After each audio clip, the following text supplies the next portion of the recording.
人行北海灣測評缺點一：擅自加建。開發商將小區9棟嘅架空架嘅入戶大堂改成6格屋，業主想坐電梯要經過101戶嘅門口，而且位置真係非常之窄，推部 BB 車過都好難。開發商對呢件事嘅處理態度係唔回應、唔清楚、唔方便，令唔少業主係心寒嘅。建議想入手嘅買家最好了解清楚呢件事後邊係點處理噶啦。缺點二：配套成熟係比較低。雖然樓盤周邊有高新寶龍城商場、人民醫院、中山公園，但係太過單一啦，唔夠全面。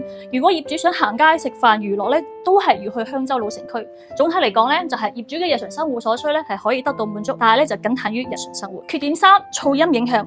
由於樓盤隔籬就係規劃中7.7萬方嘅商業體、小學、鄰里中心、寫字樓以及待開發嘅空地，所以係會存在啲施工嘅噪音同埋學校零息嘅影響。缺點我哋講完啦，再講講優點啦。優點一：一線無遮擋嘅中山公園景同埋海景。如果你問我萬科紅樹東岸同埋人行北海灣點揀，我一定會揀人行北海灣。點解呢？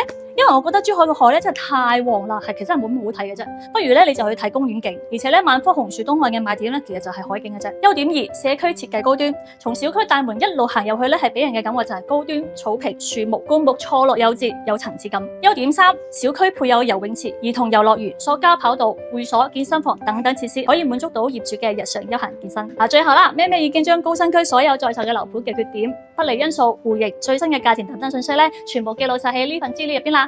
感興趣嘅朋友可以留言高薪領取啦。